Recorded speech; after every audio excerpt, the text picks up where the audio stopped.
అందరికీ ప్రభునామంలో శుభములు స్వాగతము తెలియజేస్తున్నాను. ఈ యొక్క సాయంకాల సమయంలో దేవాది దేవుని యొక్క వాక్యమును మనము ధ్యానించుదాం. ఈ దినము దేవుడు మనలందరినీ ప్రేమించి మన కొరకు తను సిద్ధం చేసిన వాక్య భాగాన్ని చదువుకొని మనము ఆ వాక్యాన్ని ధ్యానించుదాము. దేవునికి స్తోత్రం కలుగునుగాక. ఎఫ్ఎస్సి పత్రిక మొదటి అధ్యాయము, ఎఫ్ఎస్సి పత్రిక మొదటి అధ్యాయము 22-23 వచనాలు చదువుకొని మనం ఈ దిన వాక్యంలోనికి వెళ్దాము. దేవునికి స్తోత్రము కలుగును గాక. ఎఫ్ఎస్సి పత్రిక మొదటి అధ్యాయము 22వ వచనము 23వ వచనం. మరియు సమస్తమును ఆయన పాదముల క్రింద ఉంచి సమస్తము పైని ఆయనను సంఘమునకు శిరస్సుగా నియమించెను. ఆ సంఘము ఆయన శరీరం. సమస్తము పూర్తిగా నింపుచున్నవాని సంపూర్ణత అయి ఉన్నది. దేవునికి స్తోత్రము కలుగును గాక. ఈ యొక్క సమయంలో ఈ యొక్క వాక్య భాగాన్ని మనము ధ్యానించాలి. ఇక్కడ చూసినట్లయితే సంఘమునకు శిరస్సుగా యేసు ప్రభువును దేవాది దేవుడు నియమించినాడు. హల్లెలూయా. దేవునికి స్తోత్రం కలుగును గాక. ఈ దినము సందేశాన్ని మనము విన్న తర్వాత మనం ఏమై ఉన్నాం, మనం ఎవరము? హల్లెలూయా. ఆ దేవుడు సంఘాన్ని ఏమని పోల్చుతున్నాడు, మనము ఆయనలో, ఆ సంఘములో, అలాగే క్రీస్తులో మనము ఏమై ఉన్నాము అనేది మనం చక్కగా బయలుపరచబడుతుంది. దేవునికి స్తోత్రము కలుగును గాక. ఇక్కడ చూసినట్లయితే సంఘమునకు శిరస్సుగా యేసు ప్రభువును నియమించినాడని. ఈ సంఘమునకు శిరస్సు ఎవరండి? యేసు ప్రభువే సంఘమునకు శిరస్సు అయి ఉంటున్నాడు, అంటే తల అయి ఉంటున్నాడు. హల్లెలూయా.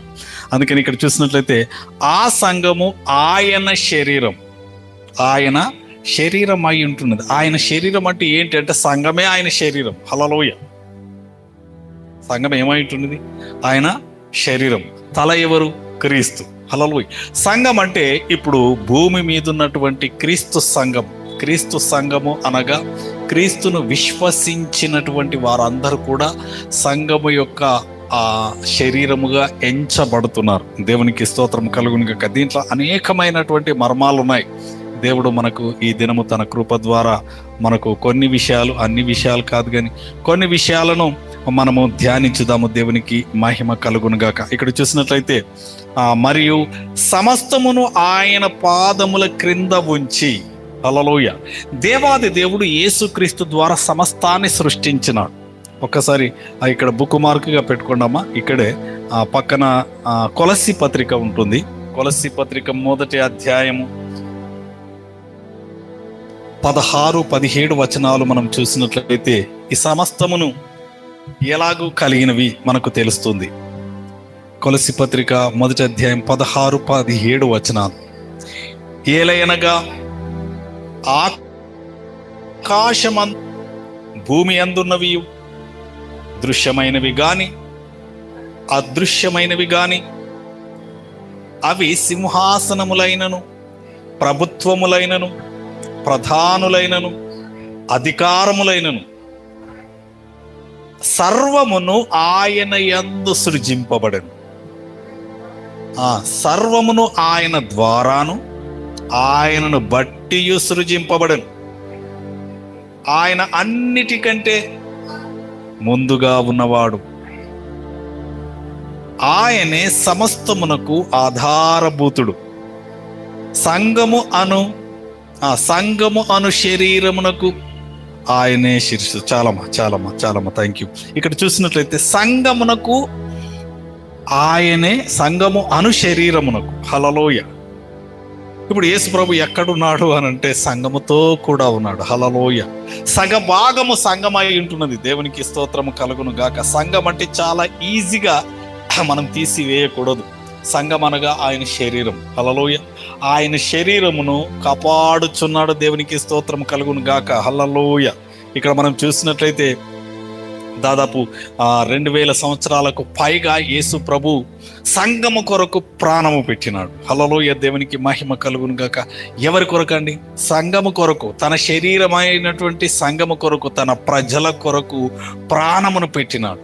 ప్రాణమును పెట్టి తిరిగి ఆ సంఘానికి శిరస్సుగా ఉంటున్నాడు. ఓకే, ఇక్కడ మనం చూసినట్లయితే సంఘము శరీరమై ఉంటున్నది.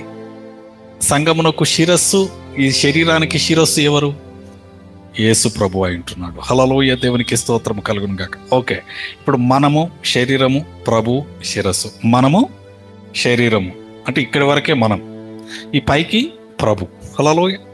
ఈ సంఘాన్ని నడిపించేది ఎవరు? ప్రభువే. హల్లెలూయా. ఇలా చాలా మర్మాలు ఉన్నాయి. ఇప్పుడు శరీరం ఆలోచిస్తుందా? మన తల ఆలోచిస్తుందా?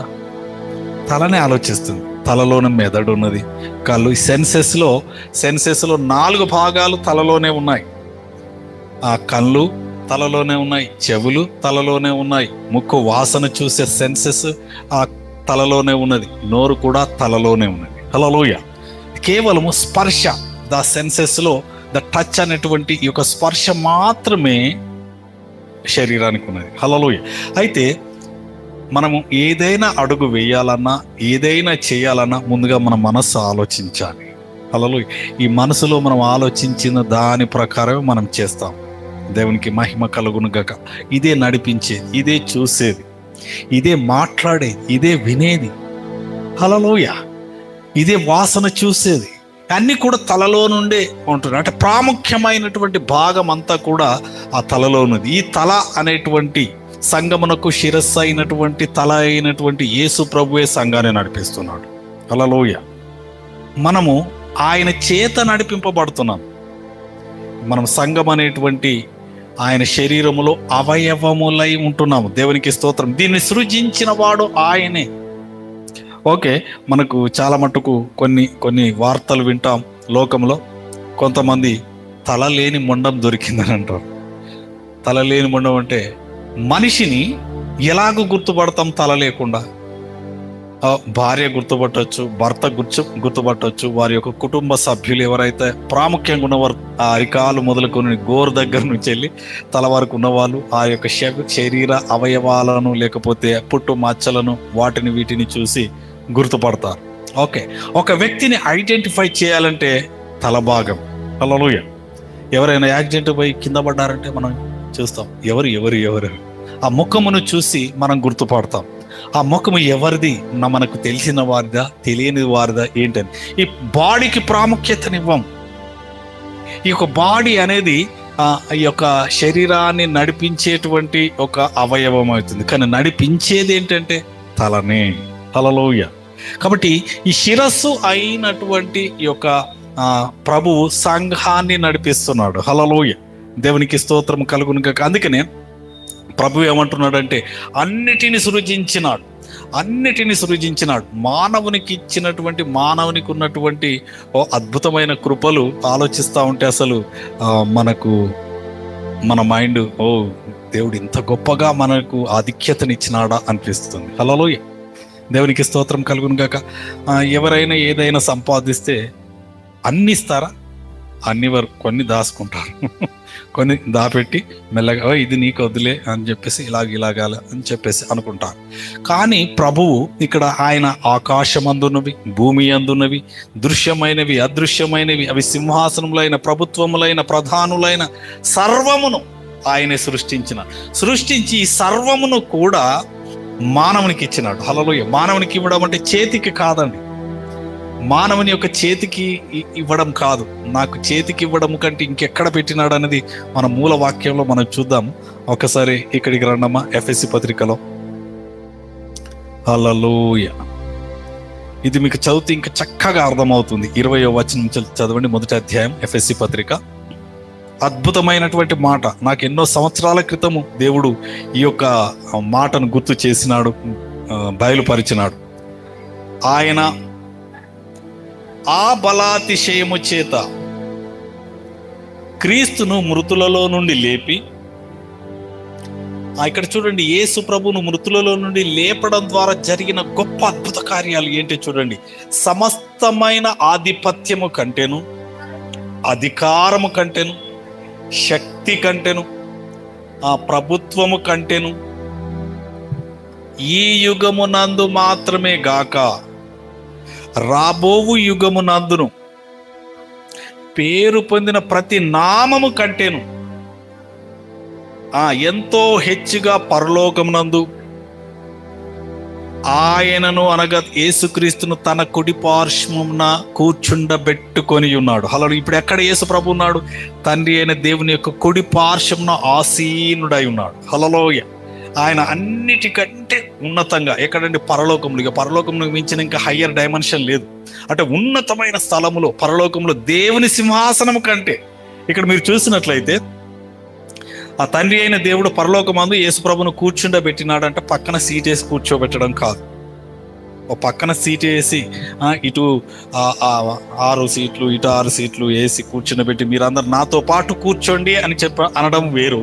ఇక్కడ తన సింహాసనములో తన పైన తన కుడి పార్శ్వన కుడి తొడ పైన కూర్చోబెట్టుకోవడం ఇంకా గొప్పది. హల్లెలూయా, దేవునికి స్తోత్రం. అలాగూ తండ్రి అయిన దేవుడు ఏం చేసిన, పరలోకమునందు ఆయన అంటే క్రీస్తును తన కుడి పార్శ్వమున కూర్చుండబెట్టుకొని ఉన్నాడు. కూర్చుండబెట్టుకొని ఏమంటున్నాడు చూడండి, మరియు సమస్తమును, హల్లెలూయా, సమస్తమును ఏం చేసినాడు? యేసు ప్రభు పాదముల క్రింద ఉంచినాడు. హల్లెలూయా. ఇప్పుడు సృష్టింపబడిన అన్ని కూడా ఇప్పుడు పైన చదివిన లిస్ట్ అంతా కూడా ఎక్కడున్నదంటే యేసు ప్రభు పాదాల క్రింద ఉన్నది. హల్లెలూయా. ఓకే, యేసు ప్రభు పాదాల కింద ఉంటే యేసు ప్రభు ఏమంటున్నాడు?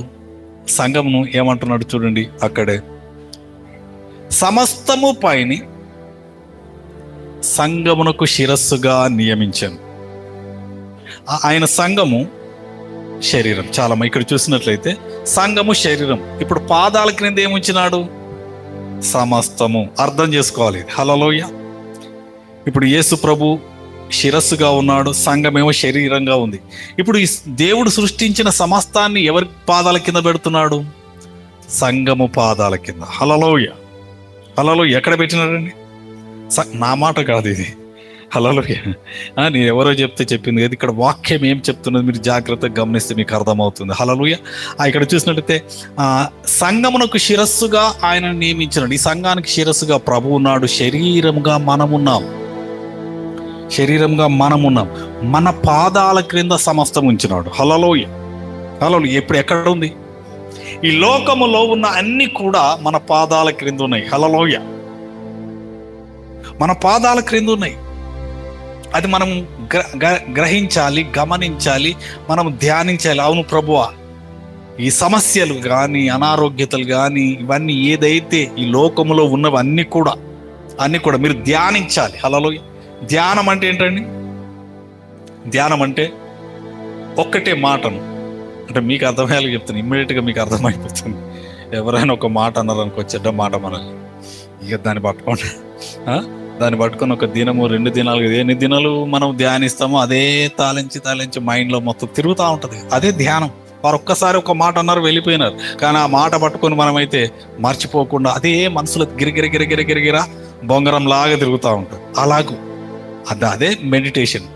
అవన్నీ చెత్త చెదారాన్ని కొట్టిపడేయాలి. దేవుని మాట ఏమనబడుతుంది. హల్లెలూయా. ఇక్కడ చూడాలి, ఆయన చూసినట్లయితే సమస్త ఆధిపత్యము కంటే, ఈ లోకంలో ఏ ఆధిపత్యం ఉన్నదో ఆధిపత్యం అన్నిటికంటే కూడా నిన్ను దేవుడు హెచ్చించి నీ పాదాల కింద ఆధిపత్యాన్ని పెట్టినాడు. హల్లెలూయా. నీ పాదాల కింద అధికారమును పెట్టినాడు. నీ పాదాల క్రింద శక్తిని పెట్టినాడు. నీ పాదాల క్రింద ప్రభుత్వమును పెట్టినాడు. ఈ యుగమునందే కాదండి. హల్లెలూయా. నేను మొన్న కూడా చెప్పినాను, ఈ యుగమునందు కాదు, ఈ యుగము దాటిపోయిన తర్వాత, ఈ లోకమంతా నశించిపోయి మళ్ళీ నూతన ఆకాశము నూతన భూమి కలిగిన తర్వాత కూడా మన పాదాల కిందనే ఉంటుంది. హల్లెలూయా. ఈ భూమి ఎక్కడికి పోదు. ఈ భూమిని మళ్ళీ పరిశుద్ధపరిచిన తర్వాత మన పాదాల క్రింద ఉంటాయండి. మనమే రూల్ చేస్తాం. హల్లెలూయా. దేవునికి స్తోత్రం కలుగును గాక. కాబట్టి సంఘము అనేటువంటి శరీరానికి అధికారం ఇచ్చినాడు. ఆ సంఘము అనేటువంటి పాదాల క్రింద ఏముంచినాడు? సమస్తమును ఉంచినాడు. ఈ శిరస్సుగా ఆయన ఉన్నాడు. ఈ శిరస్సు చెప్తుంది నీకు, నువ్వేం భయపడకు. హల్లెలూయా. మనం బెంబేలు ఎత్తిపోతా ఉంటాం. ఓ ఇలాగైపోతుంది, అలాగైపోతుంది. మెల్లగా మాట్లాడతాడు. ఏం భయపడకు. ఎవరున్నారు? ఆయనే మనతో ఉన్నాడు. ఆయనతో మనము సగభాగమై ఉన్నాము. హల్లెలూయా. దేవునికి స్తోత్రం కలుగును గాక.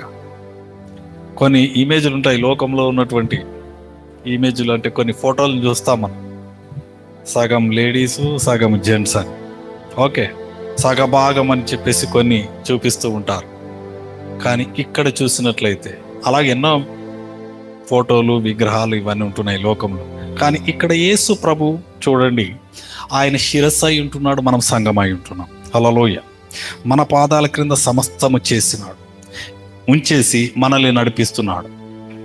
వెళ్ళు, ఇలాగూ మాట్లాడు అని చెప్పేసి ఆయనే ఆలోచన ఇచ్చి, నోటినిచ్చి, మన చూపునిచ్చి, ఏమి మాట్లాడాలి, ఎలా మాట్లాడాలని అన్నీ అదే ఆయన చెప్తా ఉంటాడు. హల్లెలూయా.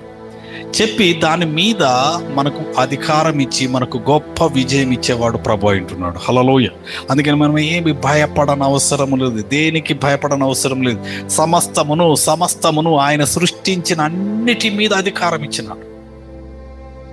నాకైతే ఎంత ఆశ్చర్యం కలుగుతుందంటే ఆయన ఇచ్చిన అధికారాలను ఒక్కొక్కసారి ధ్యానిస్తే, మనమేం భూమి మీద ఉన్నాం, మంటి శరీరంలో ఉన్నాం. మంటి శరీరంలో ఉన్న మనకు పరలోకమందు ఉన్న వాటి మీద అధికారం ఇచ్చినాడు. హల్లెలూయా. పరలోకమందు ఉన్న వాటి మీద కూడా మనకు అధికారం ఇచ్చినాడు. అందుకని మత్తయి సువార్త 16:18 మీరు భూలోకమందు దేనిని బంధించితే అది పరలోకమందును బంధింపబడుతుంది. హల్లెలూయా. నీకు పరలోకమందు అధికారం ఉన్నది కదా, ఉన్నది కాబట్టే ఆ మాట అంటున్నాడు. దానికి పైన మాట 16:16 అంటాడు, పరలోక రాజ్యపు తాళపు చెవులను నీకు ఇచ్చేదాను. హల్లెలూయా. నీకు ఏ తాళపు చెవులు ఇచ్చినాడు? పరలోకపు, భూమిది కాదు. అంతటి గొప్ప అధికారాలను ఇచ్చినాడు. సమస్తమును మన పాదముల క్రింద ఇచ్చినాడు. దేవునికి స్తోత్రము కలుగును గాక. కాబట్టి ఈ యొక్క సాయంకాల సమయంలో ఆయన ఏమి ఇచ్చినాడు అనే వాటిని ధ్యానించాలి. ఒక మాటను ఇప్పుడు నేను అరగంట సేపు, గంట సేపు ప్రసంగం చెప్తే, ఈ ప్రసంగంలో 1-2 అంశాలు మీ మనసులో ముద్రింపబడతాయి. ముద్రింపబడిన తర్వాత ఆ మాటలను, అవును ప్రభా, మీరు శరీరంగా మమ్మల్ని చేసినారు, శిరస్సుగా మీరున్నారు కదా అని చెప్పేసి అలాగూ ధ్యానించాలి. ఈ ధ్యానించడం ద్వారా ఏమవుతుంది? మనందరికి తెలుసు, మొన్నటి వరకు ఎండాకాలం జరిగింది. ఎండాకాలంలో ఆ యొక్క గన్న జ్యూస్, చెరుకు రసం ఉన్నది కదా, ఈ చెరుకు రసం ఏం చేస్తారు? ఆ యొక్క మిషన్లో పెట్టి తింపుతా ఉంటే రసం వస్తుంది కదా.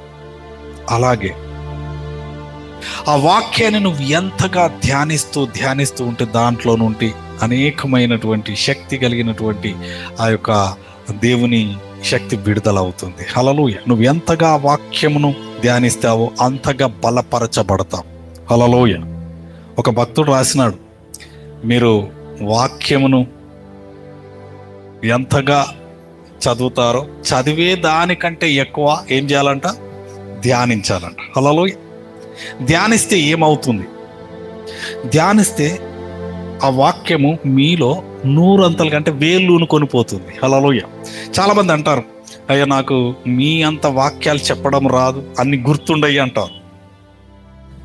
ఓకే, ఎందుకంటే సేవకులుగా మేము ఎక్కువగా బైబిల్ చదువుతాము, వాక్యాన్ని ధ్యానిస్తాము, చెప్తాము, పలుమార్లు వాక్యంని ధ్యానిస్తూ చదువుతూ ఉంటాము. కాబట్టి ఏ యొక్క వాక్యం ఎక్కడ ఉంది అని చెప్పి దాన్ని ధ్యానించి ఏమైపోతుంది?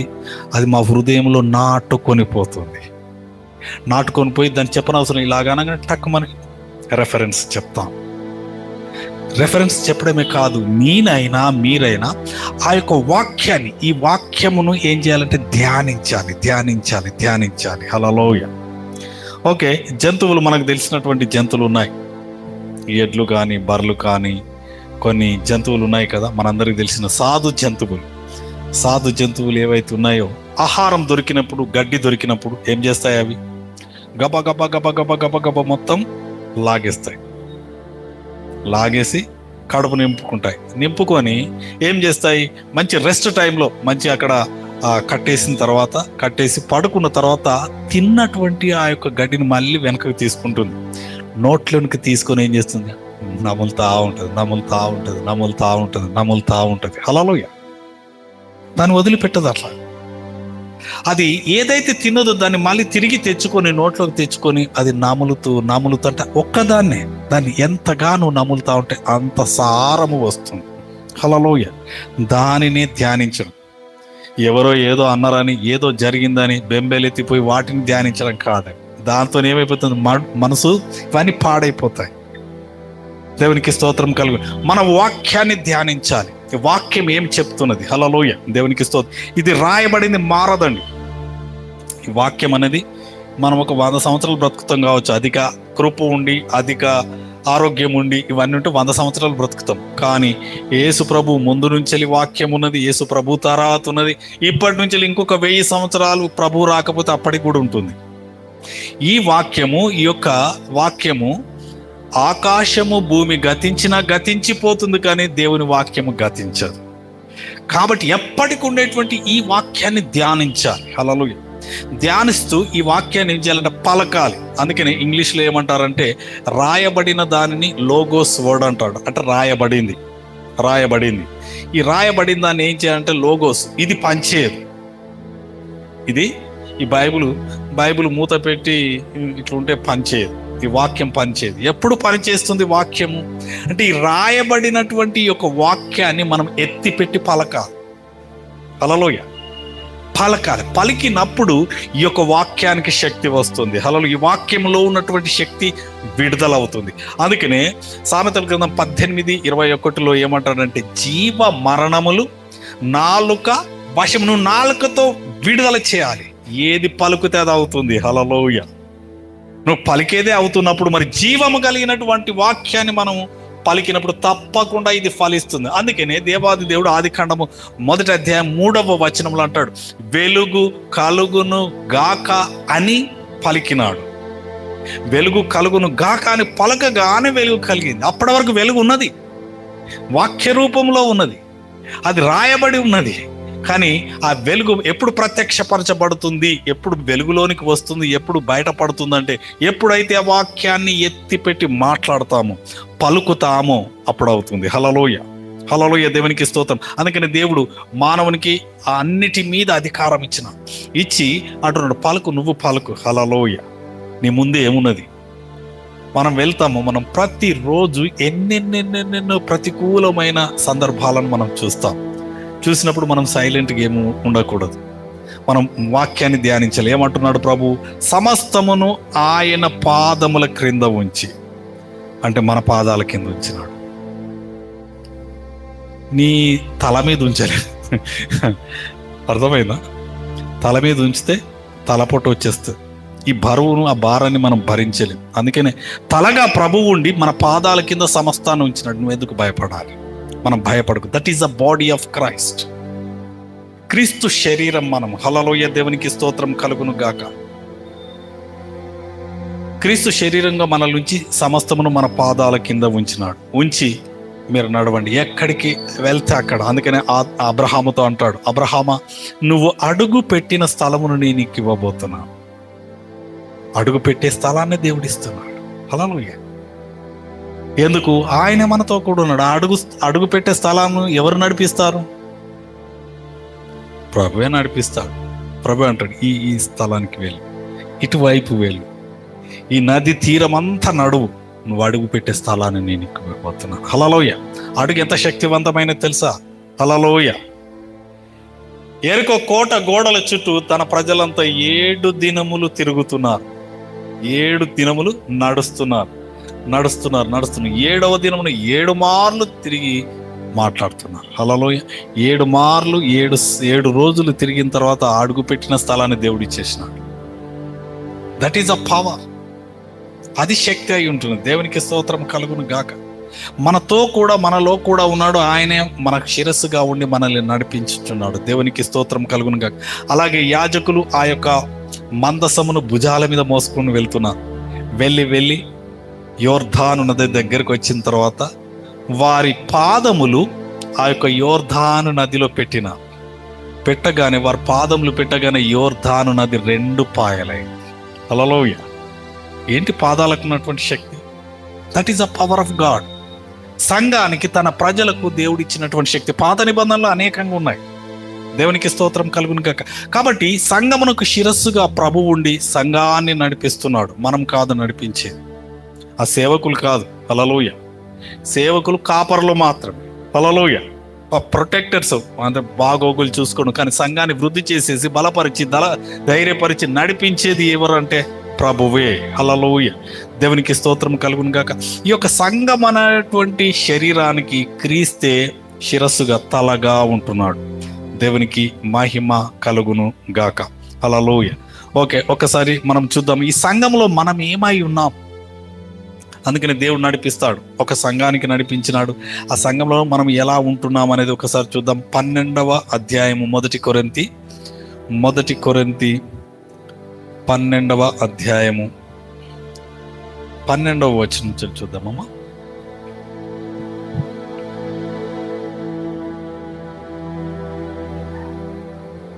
ఏలాగు శరీరమై ఏకమై ఉన్నను అనేకమైన అవయవములు కలిగి ఉన్నదో, ఎలాగు శరీరము యొక్క అవయవములన్నీ అనేకములై ఉన్నను ఒక్క శరీరమై ఉన్నవో, అలాగే క్రీస్తు ఉన్నాడు. చాలా ఇక్కడ ఒక నిమిషం ఆగండి. ఇక్కడ చూసినట్లయితే శరీరంలో అవయవాలు ఉన్నాయి. హల్లెలూయా. అవయవాలంటే వేళ్ళు, చేతులు, కాళ్ళు, నడుము, ఇవన్నీ కూడా అవయవాలు. హల్లెలూయా. ఈ అవయవాలలో అంటే మన శరీర అవయవాల్లో ఏదైనా లేకపోతే ఏమంటారు? అవిటివాడు, కుంటివాడు, చేయి బాగాలేకపోతే చేయి బాగాలేదని. ఈ అవయవాలన్నీ కూడా సరిగా ఉన్నప్పుడే సంపూర్ణంగా ఉంటుంది. అందుకనే ఇక్కడ అంటున్నాడు, ఈ యొక్క అనేకమైనటువంటి అవయవాలతో కలిగి ఉన్నటువంటి శరీరము ఒక్కటే శరీరం అంటాం. హల్లెలూయా. ఇదంతా ఈ చెయ్యి ఈ శరీరానికి కాదుపో అంటే కాకుండా ఉండదు. అంటే సంఘములో ఒక్కొక్కరు ఒక్కొక్క అవయవమై ఉన్నారు. హల్లెలూయా. ఏమై ఉన్నారు? అవయవం. ఒకరు చిటికెనేలు అయితే ఓకే, ఈ ఏలు ఇంపార్టెంటే, అన్ని ఇంపార్టెంట్. దేనిని కూడా దేవుడు వ్యర్థంగా సృష్టించలేదు. అయితే సంఘములో ప్రతి ఒక్కరిని అవయవములుగా చేసిన నాకేం పనిలే, వాళ్ళు చూసుకుంటారులే, నాకెందుకులే అనేది కాదు. హల్లెలూయా. ఆ అవయవం దాని యొక్క పని చేయాల్సింది. హల్లెలూయా. ఓకే, మీరు ఆధార్ కార్డు ఏదో రాయాలని చెప్పేసి ఇప్పుడు అంటున్నారు కదా, బ్యాంకుకి వెళ్తే పాతకాలంలో అయితే ఏం చేస్తారు? ముద్ర వేయాలి. ఈ ఏలు నేను కాదు, సంఘం నాకేం పని లేదు, నీతో పనే లేదు పో అని చెప్పి ఈ ఏలు అన్నది అనుకోండి, అంటే బ్యాంక్ వాడు ఏమంటాడు? ముద్ర వేయాలి, ఇది లేకపోతే వట్టిదే. హల్లెలూయా. నువ్వు ఆధార్ కార్డు కావాలంటే 5,000 ముద్రలు వేయాలి, నీ కళ్ళను చూపించాలి, ఇవన్నీ. అలాగే ప్రతి అవయవము కూడా ప్రాముఖ్యమైనది. ఈ ప్రాముఖ్యమైన అవయవాలన్నిటిని వాటి పని వాటికి ఉంటుంది. హల్లెలూయా. ఓకే, ఉంటుందా లేదా? ఓకే, ఆ కాలు ఉన్నది, కాలుతో నాకేం పని అని చేయి అంటుందా? కాలుకు దెబ్బ తగిలినప్పుడు రక్తం గారుతూ ఉంటే అబ్బా అని నోరంటది, కిందికి వంగి చేతులు ఏం చేస్తాయి? కాలును పట్టుకొని. అందుకని సంఘములో ఒక్కొక్క అవయవము ఆ ఒక్కొక్క అవయవాలతో కలిసి ఉంటుంది. హల్లెలూయా. ఇది నాది కాదు అని చెప్పేసి వ్యతిరేకంగా కానీ లేకపోతే ప్రత్యేకంగాని ఉండదు. హల్లెలూయా. దేవునికి స్తోత్రం కలుగును గాక. ప్రతి దానిని దేవుడు తన శరీరములో అమర్చినాడు. అమర్చి ఆ యొక్క శరీరాన్ని సంపూర్ణంగా చేసినాడు. చేసి ఈ యొక్క ఆ శరీర అవయవములన్నీ అనేకంగా ఉన్న ఒక్క శరీరంగా చేసినాడు. ఇప్పుడు చూడండి అమ్మా, 13వ వచనం. ఎలాగనగా యూదులమైనను గ్రీసు దేశస్థులమైనను దాసులమైనను స్వతంత్రులమైనను మనమందరం హల్లెలూయా, మనమందరం సంఘముగా ఉన్నటువంటి ప్రతి ఒక్కరు యేసుక్రీస్తు నామమునందు విశ్వాసముంచిన అందరము కూడా ఏమంటున్నారు? ఒక్క శరీరములోనికి ఒక్క ఆత్మయందే బాప్తిసం పొందినాము. హల్లెలూయా. ఒక్క శరీరం నందు ఒక్క ఆత్మ ద్వారానే ఏం చేసినాము? బాప్తిస్మము పొందినాం. మనమందరం ఒక్క ఆత్మను పానము చేసిన వారమైతిమి. శరీరం ఒక్కటే అవయవముగా ఉండక అనేకమైన అవయవములుగా ఉన్నది. ఇంకా కిందికి వెళ్తే చెయ్యి నేను కానంటే అక్కడ నడవదు, కాలు నేను కాదంటే నడవదు. ఓకే, అది కాకపోకుండా ఉంటుందా? అది చదవండి అమ్మా. నేను చెయ్యి కాను కనుక శరీరం దోలాని కాదు, కాకపోలేదు. మరియు నేను కన్ను కాను గనుక శరీరంలోని దాని కానని చెవి చెప్పిన మాత్రమున శరీరంలోనిది కాకపోలేదు. శరీరం అంతయు కన్నైతే వినుట ఎక్కడ? వాసన ఒక్కొక్క అవసరం. హల్లెలూయ. ఆ కన్ను నాకేం అవసరం లేదంటే పోయి ఏం చేస్తాడు, ఎక్కడ పడతాడో తెలియదు. ఆ వినుడు నాకేం లేదు, వెనుక నుంచి ఏమొస్తుందో తెలియకపోతే ఎవడొచ్చి గుద్దేస్తాడో తెలియదు. వాసన అంటే నువ్వు తినేది వాసన రాకపోతే ఏం తింటున్నావు, నోటికి రుచి తెలియకపోతే ఏం తింటున్నావు అంటే అమ్మో నాకు ప్రతిదీ అవసరమే అయింటున్నది. హల్లెలూయా, దేవునికి ఇస్తూ ఈ ప్రతిదీ కూడా సంఘం అనేటువంటి శరీరములో అవయవములుగా ఉండి అన్ని శరీరానికి వరకు పని చేస్తూ ఉన్నాయి. అందుకనే మనము సంఘము అనే శరీరములో పాలి భాగస్తులుగా ఉన్నాం. మనం సంఘమునకు వ్యతిరేకంగా ఉండేవారం కాదు, ఉండకూడదు. హల్లెలూయా. దేవుడు సంఘాన్ని ప్రేమించినాడు. ఈ సంఘాన్ని ప్రేమించినాడంటే ఎవరిని ప్రేమించినాడు? మనల్ని ప్రేమించినాడు. హల్లెలూయా. మనల్ని ప్రేమించి ఏం చేసినాడు? ఈ సంఘము కొరకు తన శరీరం కొరకు ప్రాణమును పెట్టినాడు. హల్లెలూయా. ప్రాణము పెట్టి రక్షించినటువంటి సంఘం అయి ఉంటున్నది. హల్లెలూయా. ఈ సంఘము అనేటువంటి దానిలో మనం అవయవములుగా ఉన్నాం. మన సంఘానికి వేరు కాదు. దేవునికి స్తోత్రం కలుగును గాక. కాబట్టి దేవుడు ఈ యొక్క సంఘము కొరకు తన ప్రాణమును పెట్టినాడు. ప్రాణం పెట్టి మనం ప్రతి ఆదివారం ఏం తీసుకుంటున్నామండి? బల తీసుకుంటున్నాం కదా. బల తీసుకున్నప్పుడు ప్రభు ఏమంటున్నాడు? ఒక్కసారి చూడమ్మా, మత్తయి సువార్త 26 మత్తయి సువార్త.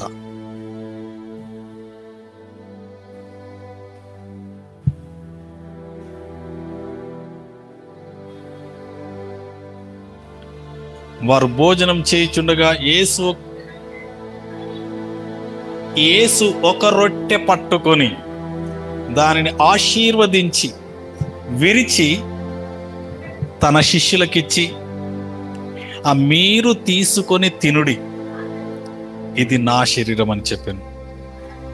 గిన్నె పట్టుకొని కృతజ్ఞతాస్తుతులు చెల్లించి వారికిచ్చి, దీనిలోనిది మీరందరూ త్రాగుడి. ఒక్క నిమిషం ఇక్కడ చూసినట్లయితే శరీరం అంటే రొట్టె. మనం ప్రతి ఆదివారం తీసుకున్నటువంటి రొట్టె ఏమై ఉంటున్నది? యేసు ప్రభు యొక్క శరీరం. ఓకే, ఈ శరీరాన్ని దేవుడు ఆ యొక్క గెత్సమని తోటలో ఆ పాత్రలోనిది త్రాగక మునుపే తన శరీరాన్ని ఇస్తున్నాడు. ఏమని ఇస్తున్నాడు? ఇది నా శరీరం, ఇది రొట్టె కాదండి. హల్లెలూయా. మీరు ఎప్పుడు కూడా రొట్టెగా తీసుకోవద్దు. రొట్టె అంటేనే ఇంకా అది వేరైపోతుంది. రొట్టెగా కాదు, అది ఆయన శరీరం, ప్రభు యొక్క శరీరం. ఆ శరీరం తీసుకొని ఏమంటున్నాడు? మీరు తినండి. హల్లెలూయా. ఓకే, ఈ శరీరమును తిన్నప్పుడు, నువ్వు ఏదైనా తిన్నప్పుడు దేనికి బలం కలుగుతుంది? మన శరీరానికి. అవునా? ఏం తినకపోతే ఏం బలం ఉండదు. సరే, ఏం తింటలేరు, తలకేమైనా ఎఫెక్ట్ అవుతుందా? ఏం కాదు. శరీరం బలహీనపరచబడుతుంది. ఈ శరీరం అనే సంఘము కూడా బలహీనపరచబడకూడదనే ప్రభు ప్రతి వారము తన శరీరాన్ని ఇచ్చి మన శరీరాన్ని బలపరుస్తున్నాడు. Hallelujah. That is the empowerment of body. మన శరీరానికి శక్తినిచ్చేది. ఓ ప్రభా, ఇది పరిశుద్ధమైనదయ్యా, నన్ను క్షమించాయి, ఈ వారం అంతా ఏదేదో చేసిన, తప్పు చేసినా నన్ను క్షమించాయి అని తీసుకోవడానికి కాదు. హల్లెలూయా. ఏమిస్తుంది? అది జీవం ఇస్తుంది. హల్లెలూయా. దీని గురించి చాలా గొప్ప రెవల్యూషన్ రావాలి తప్ప అనేకమైనటువంటి సోకాల్డ్ ప్రీచర్స్ అంటే అనేక మంది మిమ్మల్ని మీరు సరి చేసుకొని తినుండ్రి అని చెప్పేసి అంటున్నారు. హల్లెలూయా. మనల్ని మనం సరి చేసుకొని తినడానికి కాదు. హల్లెలూయా. మనం సరిగా లేము కాబట్టి పరిగెత్తుకొని రావాలి. హల్లెలూయా. ఓకే, మీకు ఒక చిన్న ఎగ్జాంపుల్ చెప్తాను.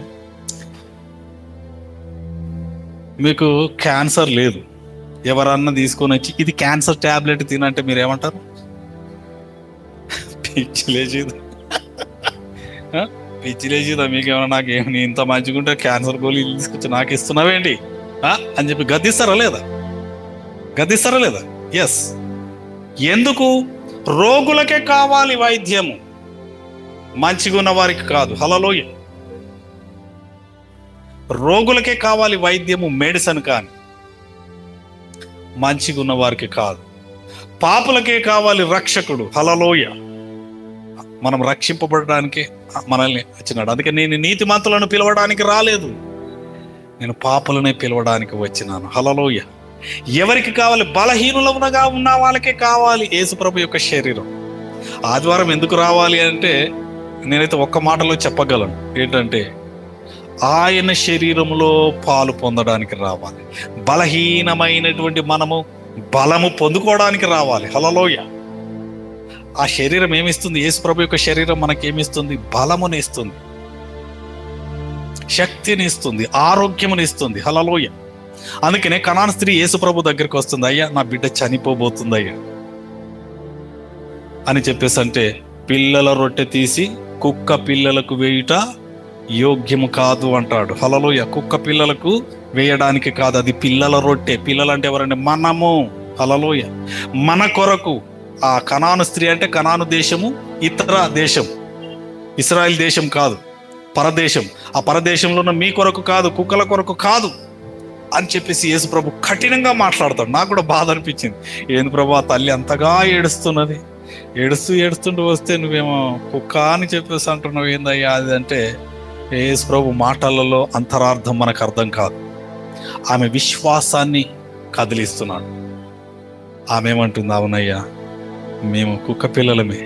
ఆ కుక్క పిల్లలు కూడా బల్లమించెలి పడేటువంటి రొట్టె ముక్కలు తింటాయి కదయ్యా, కింద పడేవి మాకు ఇవ్వయ్యా అని చెప్పేసి వేడుకోగానే, అమ్మా మళ్ళీ అప్పుడు ఇమ్మీడియట్గా అమ్మా నీ విశ్వాసం గొప్పది, హల్లెలూయా అని చెప్పేసి కనికరంతో అప్పుడే దేవుడు ఆజ్ఞాపిస్తాడు. ఇంటి దగ్గర ఆ క్షణమే ఆ అమ్మాయి బ్రతుకుతుంది. దేవునికి స్తోత్రం కలుగును గాక. ఈ పిల్లల రొట్టె, ఈ రొట్టె ఎందుకంటే మన కొరకు. దేవుని యేసు ప్రభు ఇప్పుడు మనకు తలగా ఉన్నాడు. శరీరము బలహీనంగా ఉండడానికి కాదు, మనము బలహీనంగా ఉండడానికి కాదు, మనకు ధైర్యమును, బలమును, శక్తిని, ఆరోగ్యం ఇవ్వడానికి. హల్లెలూయా. శరీరం అంటే ఈజీగా తీసి పడేయడానికి కాదండి. అందుకే నేను కొన్నిసార్లు ప్రార్థన చేసినప్పుడు మన శరీరానికంటే ఆ బాడీ ఆఫ్ క్రైస్ట్, మన శరీరము దేవుని మందిరమై ఉంటున్నది, పరిశుద్ధాత్మకు నిలయమై ఉంటున్నది, దేవుని ఆలయమై ఉంటున్నది. హల్లెలూయా. కాబట్టి ఈ శరీరాన్ని మనం శక్తితో, బలముతో నింపాలంటే ఆయన బలలో ఆయన శరీరమును తీసుకోవాలి. హల్లెలూయా. ఆయన శరీరంను తీసుకోవాలి. తీసుకున్న తర్వాత రక్తం, ద్రాక్షారసం తీసుకుంటున్నాం. అదేంటది? యేసు ప్రభు యొక్క రక్తము. హల్లెలూయా. యేసు రక్తము ప్రతి పాపమును జయిస్తుంది కదా. యేసు రక్తముగా నువ్వు తీసుకున్నప్పుడు అప్పుడు నీకు జయం కలుగుతుంది. ఆ మైండ్తో తీసుకోవాలి. అందుకని నేను పలుమార్లు ఆ యొక్క 1 కొరింథీ 11వ అధ్యాయంలో ఉన్నటువంటి ఆ భాగాలను ఎన్నోసార్లు చెప్పినా, నాకు సమయం దొరికినప్పుడు నేను చెప్తూ ఉంటాను. హల్లెలూయా. అయోగ్యంగా అలాగే తీసుకోకూడదని అక్కడ 3 అంశాలు రాయబడి ఉన్నాయి. ఆ 3 అంశాలను ఎత్తిపడుతున్నారు. కానీ ఇక్కడ ఒక్కసారి మీకు అంశాలను చూపిస్తాను, ఒక్కసారి చూడమ్మా దయచేసి, ప్లీజ్ రీడ్. 1 కొరింథీ పత్రిక 11వ అధ్యాయం. ఇది ప్రపంచమంతా చదువుతారు, అయితే దీంట్లో ఉన్నటువంటి లోతైన మర్మాన్ని మీకు ఇప్పుడు చెప్తున్నాను చూడండి. హల్లెలూయా. 27వ వచనంలో, కాబట్టి అయోగ్యముగా, ఓకే అమ్మా, అయోగ్యంగా ప్రభు యొక్క రొట్టెను తినును. అయోగ్యత అంటున్నాడు. హల్లెలూయా. ఇప్పుడు సంఘములోనికి రాగానే అయోగ్యంగా ఉన్నవారు మాత్రం తీసుకోకూడదు, మిమ్మల్ని మీరు పరీక్షించుకోండి అంటున్నారు. వారమంతా ఏం చేసినారో తెలియదు కాబట్టి మీరు వచ్చేటప్పుడు జాగ్రత్తగా ప్రభువు బల్లలో, ఆయన శరీరంలో, రక్తంలో మీరు పాల్గొనే ముందు మిమ్మల్ని మీరు పరీక్షించుకోవడానికి. ఇక్కడ చూడమ్మా 28వ వచనం. ప్రతి మనుష్యుడు తన్ను తాను పరీక్షించుకో. నువ్వు ఎలా ఉన్నావు? నువ్వెలా ఉన్నావు? లేకపోతే తీసుకోవద్దు. ఒక పెద్ద మనిషి మొన్న చెప్తా ఉన్నాడు, మా పాస్టరు ఎవరైనా కొత్తోళ్ళు బల్ల తీసుకుంటా అంటే అక్కడనే ఆపేసి, బాప్తిసం తీసుకున్నావా లేదా, ఎప్పుడు తీసుకున్నావు, ఎక్కడ తీసుకున్నావు, తీసుకుంటేనే నీకు అర్హత అని చెప్పేసి అంటున్నాడట. హల్లెలూయా. యేసు ప్రభు శరీరం ఎవరి కొరకమ్మా? అందరి కొరకు. హల్లెలూయా. ఆయన లోకము కొరకు ప్రాణము పెట్టినాడు, తన శరీరాన్ని అర్పించినాడు. ఎవరైతే దాన్ని గుర్తిస్తారో వారు జీవాన్ని పొందుకుంటారు. హల్లెలూయా. దేవునికి స్తోత్రం కలుగును గాక. ఇవన్నీ లోతైన మర్మాలు. దీన్ని అయోగ్యంగా తీసుకోవద్దంటారు. మిమ్మల్ని మీరు పరీక్షించుకోవాలంటాడు. ఇంకా 29 కూడా చూడండి అమ్మా. ప్రభువు శరీరం అని వివేచింపక తిని త్రాగువాడు తనకు శిక్షావిధి కలుగుటకే తిని త్రాగుతున్నాడు. వివేచించాలి అని చెప్పేసి అంటారు. ఈ 3 మాటలు నొక్కి సంఘాలను తొక్కి పడేస్తున్నారు. హల్లెలూయా. తొక్కి పడేస్తున్నారండి. దీని గురించి నాతో పర్సనల్గా, అంటే అర్థం కాకపోతే పర్సనల్గా అడగండి. మీ బైబుల్ బుక్కు పెన్ను పట్టుకొని నాతోని ఒక గంట సేపు కూర్చోండి. మీకు అర్థమయ్యేలాగున్న ఒక్కొక్క వచనాన్ని బైబిల్ అంతట్ల వాక్యంతోనే నేను రుజువు చూపిస్తాను. హల్లెలూయా. అర్థం కాదు ఇది, ఎందుకంటే అర్థం కానివ్వదు, అంత గొప్ప మర్మం ఇది. హల్లెలూయా. అయితే ఈ 3 విషయాలు పెట్టి ప్రభువు శరీరానికి దూరంగా ఉంచుతున్నారు. అయితే కనాను స్త్రీకి తెలుసు ప్రభు ఒక మాట చాలు అని చెప్పేసి అంటే ఆ పిల్లలకు రొట్టె అప్పుడు ఏమంటున్నారంటే, పిల్లల రొట్టె తీసి కుక్క పిల్లలకు వేయడానికి కాదమ్మా అని అంటే, ఆ రొట్టెనే మాకు కావాలి అయ్యా, మీరు తింటూ ఉంటే ఆ యొక్క రొట్టె ముక్కలు కింద పడతాయి కదా, అవన్నీ అయ్యా అని అంటే, అమ్మా నీ విశ్వాసము గొప్పది అని చెప్పేసి తన కూతుర్ని బాగు చేస్తాడు. పిల్లల రొట్టె మన కొరకండి. అందుకనే సంఘం, ఈ శరీరం బలహీనంగా ఉండడానికి కాదు. హల్లెలూయా. ఈ శరీరం ఎలా ఉండాలి అంటే, మనం ఎలా ఉండాలి? బలముగా, ఆరోగ్యముగా, శక్తిమంతులుగా, దేనినైనా ఎదిరించగలిగేటువంటి శక్తితో నింపబడి ఉండాలి. హల్లెలూయా. అంతే తప్ప కృంగిపోయి కృషించిపోయి ఇంతేలే. కొంతమంది నేను విన్నాను, కొంతమంది నోట నుండి, ప్రభువు చిత్తమైంది నేను ఇలాగున్నాను, ఈ నొప్పితో ఉండాలి, నడుము నొప్పితో ఉండాలి, ఇది అది, ఆ బాధ ఈ బాధ. దేవుని చిత్తం ఎక్కడ కాదని మీరు బైబిల్ అంతా చూపించండి నాకు. ఎక్కడైనా ప్రభు ఈ రోగంతో ఉండు అని చెప్పేసి అన్నాడా? ఎక్కడన్నా ఎవరితోనైనా నువ్వు ఈ తప్పు చేసావు కదా, ఉండు అన్నాడా? ఎక్కడ? ఆయన దగ్గరికి వచ్చిన వారిని ఆయన కనికరించి స్వస్థపరిచి పంపించినాడు. హల్లెలూయా. ఎందుకు? ఆయన శరీరము, ఎందుకంటే ఆయన శరీరము సిక్కుగా ఉండకూడదు, అనారోగ్యతో ఉండకూడదని చెప్పేసి ఆయన ముట్టి వారిని స్వస్థపరిచి బాగు చేసినాడు. హల్లెలూయా. అది దేవుని యొక్క కృప అయి ఉంటున్నది. దేవునికి మహిమ కలుగును గాక. కానీ మన విశ్వాసులు అదే ఆలోచిస్తుంటే చెప్పే దానిని బట్టి వారు ముందుకెళ్తున్నారు. అలా కాదండి. అందుకనే దేవుని వాక్యాన్ని లోతుగా చదవాలి, దాన్ని సరిగా అర్థం చేసుకోవాలి. అర్థం చేసుకొని ప్రభు సహాయం అడగాలి. నాకు దేవుడు ఇవన్నీ ఎందుకు ఇచ్చినాడంటే, నేను ఒక ప్రార్థన చేసిన ఏంటంటే,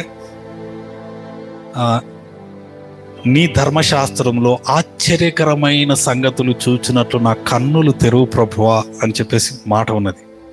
ఇప్పుడు మనం చూసేది ఆశ్చర్యం కాదు, ఈ చూసే దాని లోతులో ఇంకా వేరే ఉన్నాయి. హల్లెలూయా. చూసేదానికంటే దాని లోతుల్లో ఇంకా లోతైన మర్మాలు ఉన్నాయి. ఆ భక్తుడు అందుకనే అంటున్నాడు, నీ యొక్క ఆశ్చర్యకరమైన సంగతులు లోతుగా చూసేలాగున నా కన్నులు తెరువు అంటున్నాడు. మీద కనబడేది కాదు. హల్లెలూయా. నేను అలాగే అడిగినాను, అవును ప్రభు, ఈ పైన చదివేది కాదు, దీని లోతుల్లో ఇంకా గొప్ప మర్మాలు ఉన్నాయి, అవి కావాలి నాకు. హల్లెలూయా. అన్న తర్వాత దేవుడు నాకు మెల్లగా బయలుపరిచినాడు. దీని గురించి నేను అంటే డిబేట్లకు వెళ్ళను, కానీ విశ్వాసులకు ఎవరైతే ఆశతో ఆకలితో ఉంటారో, తెలుసుకోవాలి నిజం ఏంటి అని చెప్పేసి అన్న వాళ్ళకి తప్పకుండా నేను చెప్తాను. హల్లెలూయా.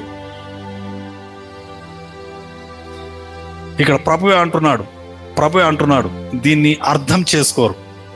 సంఘం అర్థం చేసుకోవాలని నా ప్రార్థన. ఇప్పుడు చూడండి అమ్మా, 27 నుంచి, ఇది 1 కొరింథీ 11వ అధ్యాయం 27 నుంచి, అయోగ్యంగా ప్రభు యొక్క రొట్టెను ఎవడు తినునో లేక త్రాగును, ప్రభు యొక్క శరీరమును గూర్చి రక్తమును గూర్చి అపరాధి అగును. మనల్ని అపరాధులుగా మీరు ఇక్కడ అర్థం చేసుకోవాలి.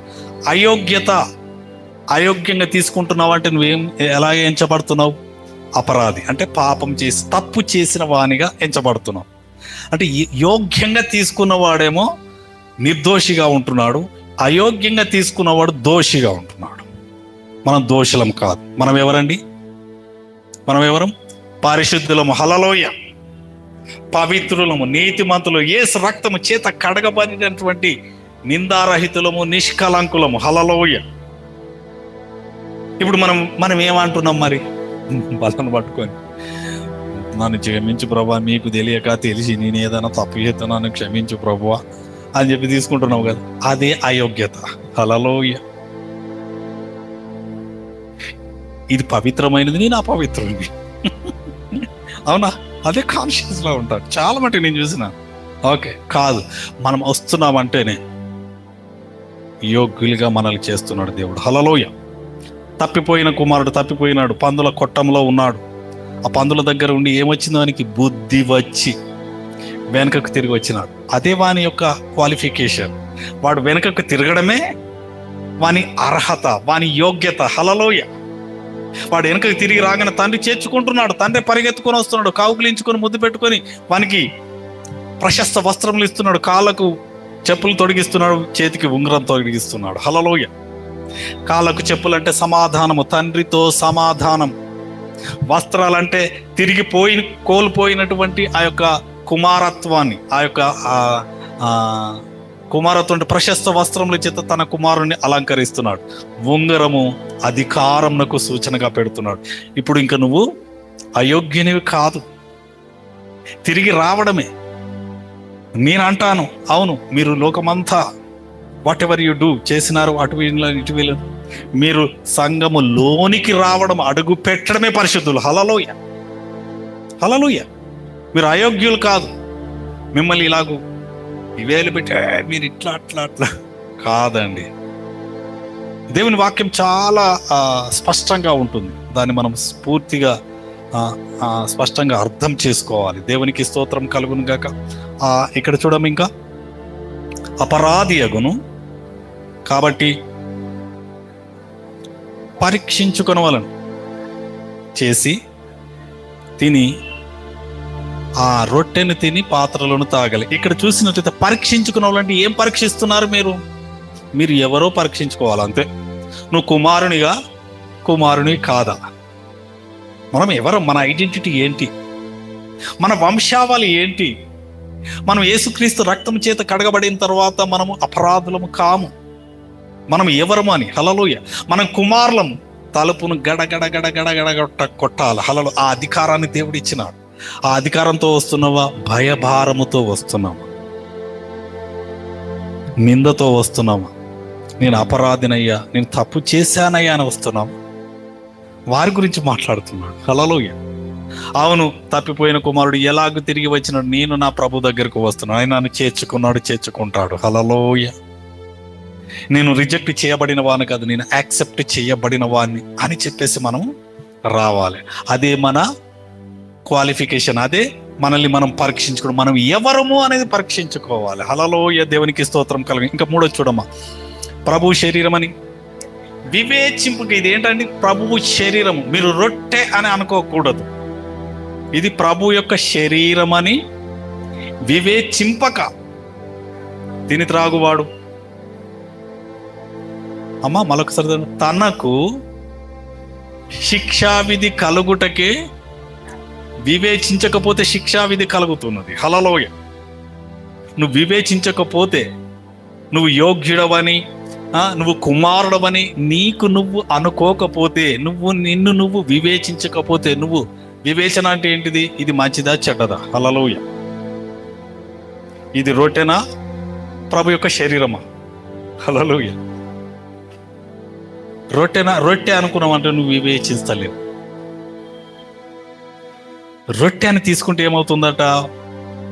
శిక్షావిధి కలుగుటకే తిని త్రాగుచున్నా. ఇంకా చూడమ్మా, ఇందువలనే అనేకులు బలహీనులను రోగులనై ఉన్నారు, అంటే చనిపోతూ కూడా ఉన్నారు. ఈ కారణంతోనే అనేక మంది ఎందుకు సిక్నెస్ లో లాంగ్ టర్మ్ క్రానిక్ డిసీజెస్ తో ఉంటున్నారంటే they are not designing this is the body of Christ. ఇది ప్రభు యొక్క శరీరము, నా కొరకే ఇవ్వబడింది. హల్లెలూయా. ప్రభు యొక్క శరీరం అంటే జీవ వృక్ష ఫలం. హల్లెలూయా. ఈ జీవ వృక్ష ఫలాన్ని నువ్వు ఏమని మైండ్తో చూడాలంటే ఇది తింటే నేను బ్రతుకుతాను. హల్లెలూయా. యాపిల్ తింటే నాకు శక్తిని వస్తుంది. మనం ఎవరైనా జ్వరంతో వస్తే ఏం చేస్తాం? యాపిల్ పండ్లు, నారింజ పండ్లు ఇవి తింటే ఏమవుతుందని శక్తి వస్తుంది. అరే, యేసు ప్రభు యొక్క జీవ వృక్ష ఫలం తింటే జీవమే వస్తుంది. హల్లెలూయా. అది ఆ మైండ్తో రావాలి. దేవునికి మహిమ కలుగును గాక.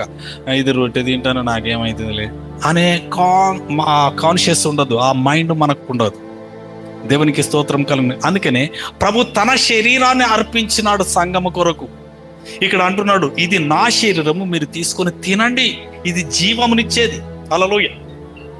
మనం ఎంత అదృష్టవంతులము, ఎంత భాగ్యవంతులం అంటే మీరు చూడండి, ఆదాము ఆ తోటలో ఉంచినాడు దేవుడు. ఆదామును తోటలో ఉంచితే ఆ తోటలో ఏమున్నది? ఈ జీవ వృక్ష ఫలాలు ఉన్నాయి. అది తినలేదు. ఏం తిన్నాడు? మంచి చెడ్డ నాశనం చేసేదాన్ని తిన్నాడు, జీవమునిచ్చే దాన్ని వదిలిపెట్టినాడు. హల్లెలూయా. ఇప్పుడు మన ముందుకు వచ్చింది. హల్లెలూయా. ఇప్పుడు ఇంకొక గొప్ప లాజిక్ ఏంటంటే, ఇప్పుడు మంచి చెడ్డలేదు లేదు, ఏమున్నది? Only one tree, that is a tree of life. Hallelujah. ఒక్కటి జీవ వృక్ష ఫలం ఉన్నది. ఇక్కడ 2 చెట్లు పెట్టలేదు, 2 ఆహారాలు పెట్టలేదు. దేవుడు ఏ ఆహారం పెట్టినాడు? ఆయన శరీరం అనే ఆహారాన్ని పెట్టినాడు, దాన్నే తినాలి. ఇంకా నీకు ఆప్షన్ లేదు రెండోది తీసుకోవాలి.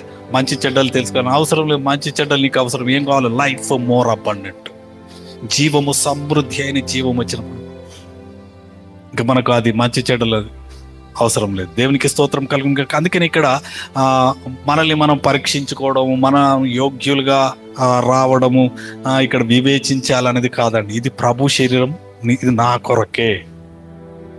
Thank you lord. ఆ ప్రభు శరీరం దగ్గరికి రావాలి, తీసుకోవాలి, తీసుకొని ఆబగా తినాలి. ఇది ప్రభు శరీరం నాకు జీవాన్ని ఇస్తుంది అన్నప్పుడు మీ శరీరంలో పనిచేస్తుంది. హల్లెలూయా. మన శరీరంలో ఒక నొప్పి లేకపోతే బలహీనత ఎందుకు వస్తుందో తెలుసా? ఏదైనా అవయవం కానీ మన శరీరంలో ఎవరైనా డాక్టర్ డయాగ్నోసిస్ చేసినప్పుడు ఏం చేస్తారంటే, నీ కాలు నొప్పి అవుతుందంటే అక్కడ ఏదో ప్రాబ్లం ఉన్నది.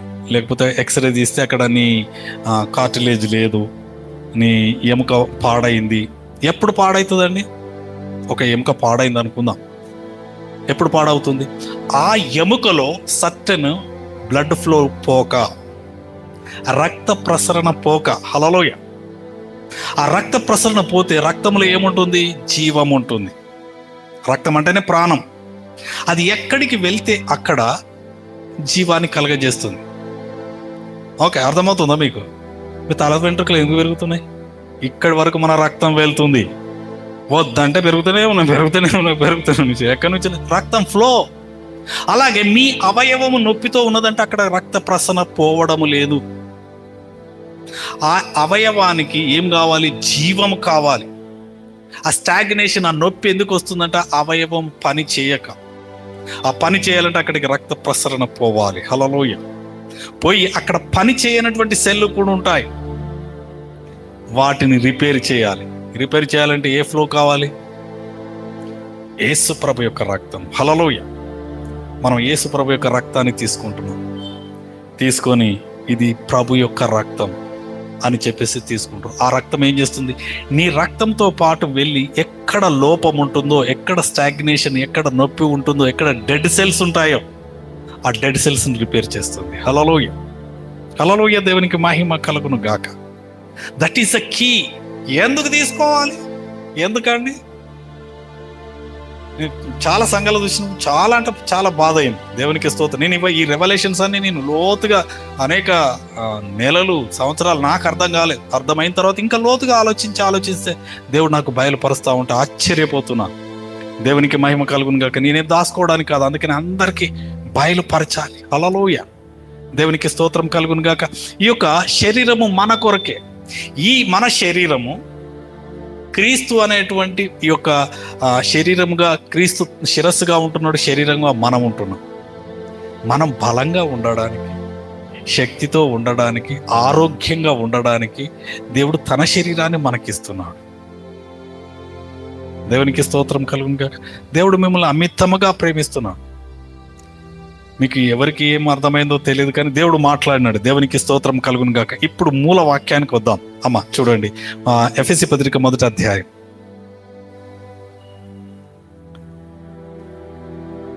22వ వచనం. సమస్తమును ఆయన పాదముల క్రింద, అంటే క్రీస్తు పాదముల క్రింద ఉంచి, సమస్తము పైని ఆయన క్రీస్తును సంఘమునకు శిరస్సుగా ఉంచను. ఆ సంఘము ఆయన శరీరం. ఈ సంఘం ఎవరండి? ఆయన శరీరం, ప్రభు యొక్క శరీరం. హల్లెలూయా. ఇప్పుడు మనం ఏమై ఉన్నాం? ప్రభు యొక్క శరీరం అయి ఉంటున్నాడు, ఆయన తల అయి ఉంటున్నాడు. హల్లెలూయా. ఈ శరీరం పాడైతే ప్రభు చూస్తూ ఊరుకోడు.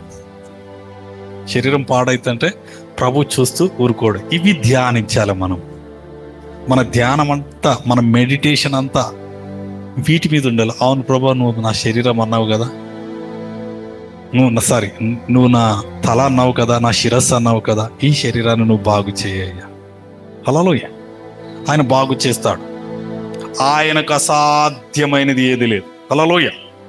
ఆయనకు అసాధ్యమైనది ఏది లేదు. ఆయన ఈ సంఘాన్ని తన శరీరంగా చేసి సంఘమును ఒక బాధ్యతతో ఉంచినాడు. నాకు ఆ మాట కూడా చదివిన తర్వాత నాకు ఆశ్చర్యం కలిగింది. ఒక్కసారి చూడండి అమ్మా, యెషయా గ్రంథం 6వ అధ్యాయం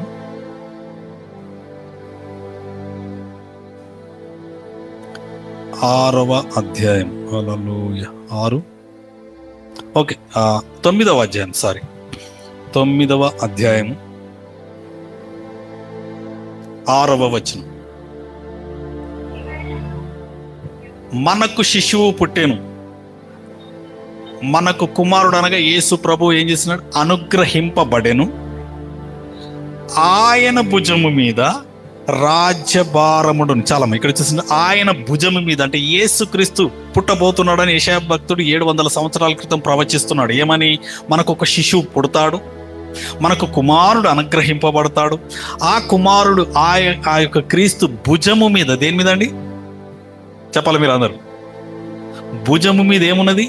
రాజ్యభారం, రాజ్యం యొక్క భారం. ఒక కింగ్డమ్, ఒక రాజ్యం యొక్క భారమే భుజాల మీద ఉన్నది. ఇప్పటిదాకా మనం ధ్యానించినాం. ఈ భుజం ఎవరు? క్రీస్తు కాదు, సంఘము. హల్లెలూయా. హల్లెలూయా. క్రీస్తు శిరస్సుగా ఉన్నాడు. భుజం అనేటువంటి సంఘము మీద రాజ్యభారం, అంటే ఈ లోక రాజ్యంను మనము మోసి ఈ రాజ్యమును విస్తరింపచేసే బాధ్యతను సంఘము మీద పెట్టినాడు. హల్లెలూయా. అందుకని సంఘం యొక్క బాధ్యత ఏంటంటే, ఈ రాజ్యభారం అంటే మనం చూస్తున్న అందరూ కూడా రక్షింపబడాలి. హల్లెలూయా. ఎవరు కూడా నశించిపోకూడదు. మీరు ఉదయకాలం లేవగానే ఎంతమందిని చూస్తున్నారు? రాత్రి పడుకునేసరికి ఎంతమందిని? పొద్దున్న లేవగానే పాలోడు వస్తాడు, పూలోడు వస్తాడు, కూరగాయలోడు వస్తాడు. ఎంతమందిని చూస్తున్నాం? హల్లెలూయా. మనకు సహకరించారు, మన డబ్బులు పెడుతున్నాం, ఓకే, మ్యాటర్ ఏం కాదు. కానీ వారు పరలోకంలో అందరు ఉండాలని మనం కోరుకుంటున్నామా? ఏ ఒక్కరు నశించకూడదు. మన ముందు పెట్టినాడు దేవుడు మనల్ని. ఈ కాలములో, ఈ యొక్క స్థలములో మనల్ని పెట్టినాడు. ఈ ప్రాంతంలో మనం పెట్టినటువంటి ఈ ప్రాంతంలో ఉన్న వారందరి యొక్క రాజ్యభారం మన మీద ఉన్నది. హల్లెలూయా. కొంతమంది పొద్దున్న లేస్తేనే గుడ్ మార్నింగ్, ప్రైజ్ లాడ్ అని కొంతమంది. ప్రైజ్ లాడ్ వాళ్ళు పక్కన పెట్టండి, వాళ్ళు పరలోకంలో వచ్చినారు. కానీ గుడ్ మార్నింగ్ అనేటోళ్ళు వాళ్ళు నశించిపోతున్నారు. ఏంటి వాళ్ళ సంగతి? పొద్దున్న లేవగానే మనల్ని చిరునవ్వుతో పలకరించే వాళ్ళు ఉంటారు, ప్రేమతో మాట్లాడేవారు, ఇంకా ఆప్యాయంగా మాట్లాడేవారు. వారు ఎటు వెళ్తున్నారు? వారి భారము ఎవరి మీద ఉన్నది? మన మీద. హల్లెలూయా. వారందరి కొరకు మనం ప్రార్థన చేయాలి. మనం ప్రార్థన చేస్తే దేవుడు వింటాడు. హల్లెలూయా. భారం ఎక్కడ ఉంటుందని? మన హృదయంలో ఉంటుంది. అయ్యో, నాతో ఎంత మంచిగా మాట్లాడుతుంది, నా క్లోజ్ ఫ్రెండ్, రేపు ఆమె నశించి నరకానికి పోతే ఆ బాధ్యత ఎవరిది? మనదే. అయ్యో, నువ్వు ఎందుకు చెప్పలేదు? నీ దగ్గరికి తీసుకొచ్చాను, నీకు అంత క్లోజ్ ఫ్రెండ్షిప్ ఎందుకు చేసినాను? దేవుని గురించి చెప్పడానికి ఆత్మను రక్షించాడు. అదే భారము సంఘము అనేటువంటి సంఘము యొక్క భుజముల మీద ప్రభువు మోపినాడు. అందుకని ఈ సంఘము అనేది ఆయన శరీరం అయి ఉంటుంది. This is the body of Christ. దేవునికి స్తోత్రం కలుగును గాక. ఈ యొక్క శరీరం మీద ఉన్నటువంటి బాధ్యతలు, సర్వలోకానికి వెళ్ళి సర్వ సృష్టికి సువార్తను ప్రకటించి అనేక మందిని దేవుని యొక్క రాజ్యంలోనికి నడిపించాలనేది ప్రభు యొక్క సంకల్పం అయింటున్నది. దేవునికి స్తోత్రం కలుగును గాక. మంచిది. మనమందరం కూడా సంఘము అనగా యేసుక్రీస్తు ప్రభు యొక్క శరీరం అని చెప్పి, మనం ఆ శరీరంలో అవయవములై ఉన్నామని మనం గుర్తెరిగి ఒకరు ప్రార్థన చేయాలి. అనేక మంది కొరకు ప్రార్థన చేయాలి. హల్లెలూయా. ప్రార్థన చేసుకుందాం. Hallelujah. Thank you Lord. Hallelujah, hallelujah, hallelujah. Thank you Lord. మీకే వందనాలు చెల్లించుకుంటున్నామయ్యా.